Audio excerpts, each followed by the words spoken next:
আমরা কোরআন দিয়ে আমাদের হৃদয়টাকে পূর্ণ করতে চাই। আমরা প্রত্যেকটি সুন্নাহ দিয়ে আমাদের দেহটাকে সুন্দর করতে চাই। ইনশাআল্লাহ বলুন, ইনশাআল্লাহ। আরেকটু জোরে বলুন ইনশাআল্লাহ।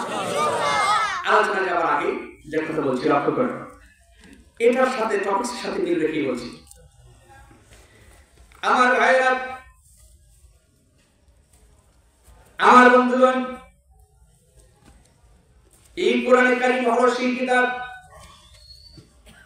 কোরআনে কারীমের মধ্যে আল্লাহ রাব্বুল আলামিন সূরা আল কাহফের ভিতরে অসাধারণ করে আল্লাহ রাব্বুল আলামিন বলেছেন, আল্লাহ তাআলা তার কালামের ভিতরে বলেন, কুল লাউ কানাল বাহরু মিদাদান লিকালিমাতি রাব্বি লানাফিদাল বাহরু ক্বাবলা আন তানফাদ কালিমাতু রাব্বি ওয়ালাউ জিনা বিমিসলিহি মাদাদা। আরেকটু চিৎকার করে আওয়াজ করে আল্লাহু আকবার, আল্লাহু আকবার বলবো, হাইপার টেনশন কমে যাবে, সেনাটা প্রশস্ত হয়ে যাবে, বাতি ভরতে যাবে, আমার মনগুলো ঝরঝর করে ঝরতে থাকবে ইনশাআল্লাহ। আরেকটা বড় হবে না আল্লাহু আকবার, আরেকটু তাকবীর, লিল্লাহি তাকবীর, লিল্লাহি তাকবীর, লিল্লাহি তাকবীর, আল্লাহু আকবার। প্রধান অতিথি মাশাআল্লাহ, আমাদের প্রধান অতিথি এসে হাজির মঞ্চে। তো এই তাকবীরের চলমানের সাথে আমরা তাকে আহাল সালাম জানালাম, বরণ করে নিলাম। শুকরান, জাযাকাল্লাহু খাইরান। আমার ভাইরা, সম্মানিত প্রধান অতিথি সাহেব, আমাদের আওয়াজ কে এম খসরুজ্জামান আজাদ, বিশিষ্ট ব্যবসায়ী, ঢাকা। আমরা আমাদের আজকের এই নন্দলাল তাফসীর কোরআন মাহফিলের পক্ষ থেকে সম্মানিত প্রধান অতিথিকে আল্লাহ সালাম মোবারকবাদ জানাচ্ছি, মোবারকবাদ জানাচ্ছি, মাশাআল্লাহ।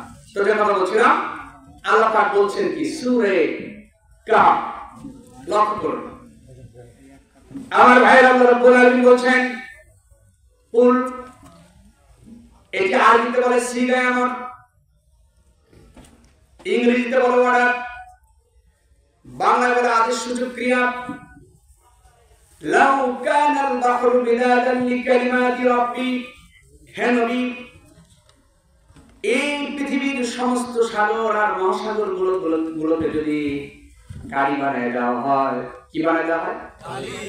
যদি সমস্ত সাগর, নগর, খাল-বিল সবগুলোকে যদি কালি বানায় দেওয়া হয়, আর গাছপালা লতাগুলো যা কিছু আছে সবগুলোকে যদি কলম বানায় দেওয়া হয়, তারপরেও পানির কি সব কালি গুলি আল্লাহ বলেন নাই, আল্লাহ বলেছেন শুধু কালি শুকাবে না, সাগর শুদ্ধা শুকায় যাবে, তারপরেও আমার রবের কালামের ব্যাখ্যা দেখা শেষ হবে না।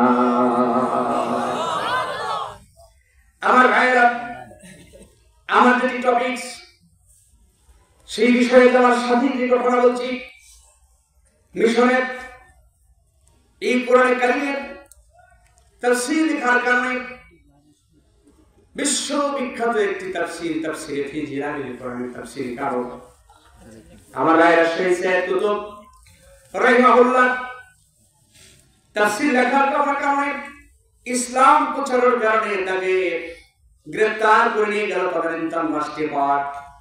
গ্রেফতার করে নিয়ে যাওয়ার পর স্বাভাবিক কথা হলো আমার ভাইরা, তাকে যখন জেলখানার মধ্যে রাখা হয়েছে, তিনি ফাঁসির আসামি। আমার বন্ধুগণ, ফাঁসির আগে কালেমা পড়াতে যাওয়া হয়। জেল কোর্টের বিধান অনুযায়ী জেলের যিনি ইমাম আছেন, জেল মসজিদের যিনি ইমাম আছেন, তিনি গেছেন কালেমা পড়াতে। শহীদ সাইয়্যিদ কুতুব রাহমাতুল্লাহ আলাইহি বললেন, আল্লাহর বান্দা, আমি এসেছি। বলে, কেন এসেছো? আমি আপনাকে এসেছি কালেমা পড়াতে, কারণ একটু পরেই তো আপনার কি হয়ে যাবে, ফাঁসি হয়ে যাবে। আল্লাহর বান্দা সাইয়্যিদ শহীদ কুতুব বললেন, শোনো রাহিমাহুল্লাহ, ইমাম সাহেব, এই যে আমার কালেমা পড়াতে এসেছেন, এই কালেমা পড়ানোর বিনিময়ে গভর্নমেন্ট তোমাকে, মিশর গভর্নমেন্ট তোমাকে কে দেবে? দেবেটা কি? কি তোমাকে পুরস্কারিত করবে? তিনি বলেন, শুনুন, আমার এটা চাকরি, আপনাকে কালেমা পড়াবো, এর বিনিময়ে সরকার আমাকে বেতন দেবে। কে দেবে? বেতন দেবে। সম্মানিত ভাইরা, শহীদ সাইয়্যিদ কুতুব রাহমাতুল্লাহ আলাইহি বললেন, শোনো ইমাম সাহেব, তুমি লক্ষ্য করে তাকিয়ে দেখো, খুব গভীরভাবে তোমার মনোনিবেশন করো।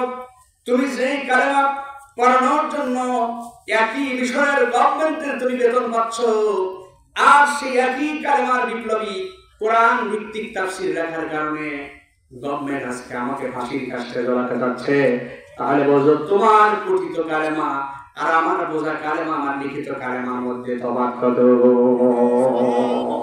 তফাৎ বলে ঠিক কিনা? আমার ভাইরা, এই জন্য মন খুলে প্রাণ খুলে সকলকে অনুরোধ করছি, কথাগুলো শোনার ভিতরে কোরআন সুন্নাহর ব্যাখ্যা আসবে, তাফসীর আসবে। আগে আমি আপনাদেরকে সকলকে আকৃষ্ট করে নিলাম কোরআন সুন্নাহর বাণীর দিকে কথাগুলো বলে। আরেকজন মানুষের ছোট্ট একটি ঘটনা বলে শুরু করি। আয়াতের দিকে যাচ্ছে আমার ভাইরা।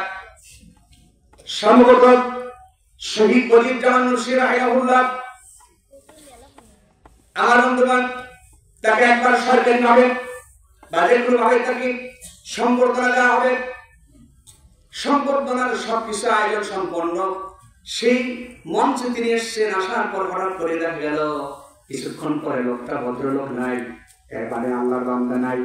লোকেরা খুঁজতে খুঁজতে গিয়ে দেখেন আল্লাহর বান্দা একটি পিরালের আড়ালে দাঁড়ায়, পাশে গিয়ে একটি বিশেষ জায়গায় দাঁড়িয়ে লোকটি দু চোখের পানি দর করে চোখের পানি ফেলে কাঁদতেছে।